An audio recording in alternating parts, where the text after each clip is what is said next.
आदरणीय मंच। और मैं बहुत सौभाग्यशाली हूँ कि मुझे इस मंच का हिस्सा बनने का मौका मिला। और मैं काफ़ी देर से हरिराम जी की जो मंच संचालन है वो सुन रहा था, और वो काबिल तारीफ़ है और बहुत सारी अच्छी बातें इन्होंने बोली जो निश्चित रूप से बच्चों के लिए मोटिवेशन का काम करेगी। और इसमें मैं अपने अनुभव के साथ अगर कुछ जोड़ना चाहता हूँ तो दो चीज़ें जो मतलब मैं जिस कॉलेज से रहा हूँ उसको लगभग मिनी इंडिया बोलते हैं। लगभग हर स्टेट के स्टूडेंट के साथ मेरा इंटरेक्शन रहा है, और मैं सौभाग्यशाली भी हूँ कि लगभग पूरे भारत के सारे स्टेट में जा चुका हूँ। तो उस अनुभव के आधार पे मैं ये बात बोलता हूँ कि सफलता में दो चीज़ों का बहुत इंपॉर्टेंट रोल होता है। एक होता है इंटेलिजेंस, एक होता है हार्ड वर्किंग। और उसमें भी मैं इंटेलिजेंस से ज़्यादा हार्ड वर्किंग को महत्व देता हूँ, क्योंकि एक आइंस्टीन का बहुत फेमस कोट है, 99% perception and only 1% is inspirations. और वो जो चीज़ है वो हमारे रूरल बच्चों में सबसे ज़्यादा होती है, क्योंकि हो सकता है कि हमारी पढ़ाई उतनी अच्छी नहीं हुई हो सकता है कि हमारे पेरेंट्स उतने जागरूक नहीं है कि हमको शुरू से वो साइंस मॉडल या फिर इंटरनेट की चीज़ें देते हैं, लेकिन जो चीज़ हमारे अंदर है, क्योंकि हम किसान में वो पसीना देखते हैं और वो हार्ड वर्किंग की चीज़ है, वो हमारे अंदर सबसे ज़्यादा होती है। तो अगर हम हार्ड वर्क पे भरोसा करें तो हम इंटेलिजेंस को मात दे सकते हैं। और ये मैं अपने 2 बार के अनुभव से बोल सकता हूँ कि आईआईटी के सिलेक्शन में भी मेरे को 3 साल का टाइम लग गया था, लेकिन स्टिल फाइनली मैंने उसको क्रैक किया, और वो मेरी लाइफ का टर्निंग पॉइंट था। क्योंकि उसके बाद में जो प्लेटफॉर्म मुझे मिला, क्योंकि जब मैं कॉलेज में घुसा था तब मैं शायद पहला बंदा होगा शायद उस कॉलेज का जिसने कंप्यूटर पहली बार कॉलेज में जाने के बाद देखा था। और मेरे बगल वाले रूम में जो लड़का था वो इंडिया के टॉप फास्टेस्ट प्रोग्रामर्स में से था। तो उन लोगों के साथ जब मैं कम्पीट किया, और जब 4 साल का ग्रेजुएशन करने के बाद मैं पीछे मुड़ के देखता हूँ, तो मैं ये देखता हूँ कि शायद ही कोई ऐसा फील्ड बचा होगा जिसके अंदर मैंने एक्सेल नहीं किया था जो बाकी लोग कर चुके थे। और मेरे पास इसको करने का सबसे बड़ा मंत्र था, वो था नथिंग टू लूज। क्योंकि जब मैं कॉलेज में एंटर किया था मेरे पास खोने को कुछ नहीं था, और यही चीज़ मुझे सबसे, इसलिए मैं जितने भी कॉम्पिटिशन्स होते थे, जितने भी एक्टिविटीज़ होती, मैं सब में पार्टिसिपेट करता। और फर्स्ट ईयर में सिर्फ 2 एक्टिविटी छोड़ के मुझे सब में असफलता मिली थी, लेकिन थर्ड ईयर फोर्थ ईयर के अंदर मैं बहुत सारी सोसाइटी का हिस्सा बना, उसने मेरे को कॉन्फिडेंस दिया। फिर थर्ड ईयर के अंदर मुझे जापान जाने का मौका मिला, और वो सारे आईआईटीज़ जो उस टाइम पे 7-8 आईआईटीज़ थे, उन सारे आईआईटीज़ से अकेला बंदा था जो मैं सेलेक्ट हुआ था उस प्रोग्राम के लिए। और वहाँ पे जब इंडियन फ्लैग और जापानीज़ फ्लैग के साथ में मेरी मीटिंग हुई थी मेरे जापानीज़ डेलीगेट के साथ में, तब मुझे ये कीड़ा जगा कि मुझे अब आईएएस करना चाहिए। और उसके बाद फिर मैंने आईएएस की तैयारी के अंदर कोशिश की, और उसमें भी मेरे को 6 अटैम्प्ट लग गए। और उसमें भी जो सबसे बड़ा हर्डल था वो था इंग्लिश का, क्योंकि 4 साल वहाँ रहने के बावजूद भी मतलब मैं इंग्लिश को उतना इम्प्रूव नहीं कर पाया, क्योंकि वो फील्ड नहीं होता कि इंजीनियरिंग के अंदर टेक्नोलॉजी पे ज़्यादा फोकस होता है, पर्सनल डेवलपमेंट पे उतना नहीं होता है।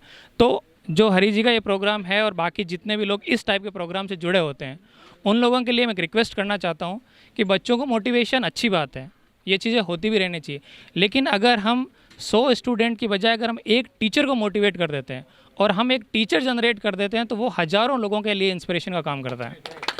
तो इसीलिए हमें ये कोशिश करनी चाहिए कि 3 सब्जेक्ट हैं जो किसी भी कंपटीशन के लिए और किसी भी अभी प्रेजेंट इंडिया के अंदर किसी भी प्रकार की जॉब लेने के लिए सबसे ज़रूरी 3 सब्जेक्ट है। First is English, second is science and third is mathematics.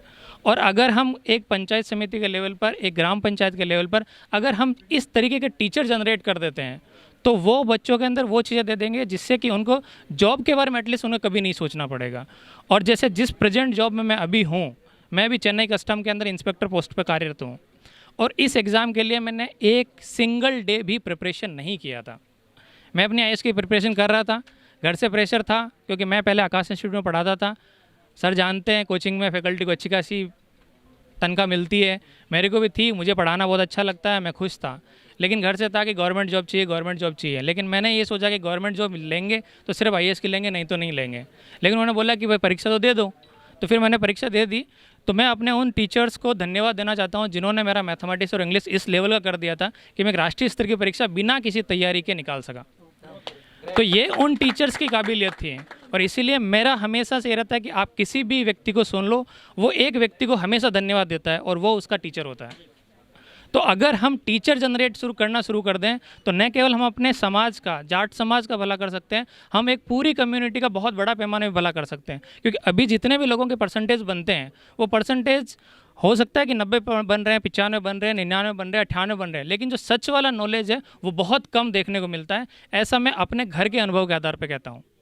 तो इसलिए अगर हम वो टीचर जनरेट कर दें जो सच में साइंस के प्रति इंटरेस्ट जगा दें, जो सच में मैथमेटिक्स के प्रति इंटरेस्ट जगा दें, और जो सच में हमारी इंग्लिश को इम्प्रूव कर दें, अगर हम वो चीज़ें कर पाएँ तो हम समाज के लिए बहुत बड़ा कंट्रीब्यूशन कर सकते हैं। और बाकी बच्चों के लिए एक छोटी सी बात बोलना चाहूँगा कि अभी ये 95% बने हैं, तो बहुत सारे लोगों की उम्मीदें आपसे जुड़ गई हैं, तो उन उम्मीदों को बोझ नहीं बनने दें। इसलिए अपनी काबिलियत के हिसाब से काम करें और जितना आपसे हो सकता है उतना बेस्ट देने की कोशिश करें। 2-3 प्रिंसिपल आप यूज़ करिए। एप्पल फ़ोन के बारे में आपने सबने सुना होगा, जो उनके मालिक थे स्टीव जॉब्स, तो उन्होंने एक मैसेज दिया था, बहुत अच्छा मैसेज है, स्टे हंग्री स्टे फुलिश। यानी कि आप ज्ञान के प्रति भूखे रहो और ज्ञान के प्रति बेवकूफ़ रहो। मतलब जहाँ से भी अगर आपको सीखने का मौका मिल जाए, आप बेवकूफ़ बन के उसको सीख लो, और जितना आप कर सकते हो उतना सीखो। तो ये जो प्रिंसिपल है, ये मैंने अपनी लाइफ में बहुत ज़्यादा इस्तेमाल किया है कि अगर मुझे कहीं से भी कोई भी चीज़ सीखने को मौका मिलता है, मैं कोशिश करता हूँ कि वो चीज़ मैं सीख लूँ, क्योंकि हम हर चीज़ पहले से नहीं सीख सकते। तो इसलिए उनका जो प्रिंसिपल है, वो प्रिंसिपल मैं आज आपको देता हूँ, stay hungry stay foolish. Thank you very much, आप सब लोगों ने मुझे मौका दिया, बहुत बहुत धन्यवाद।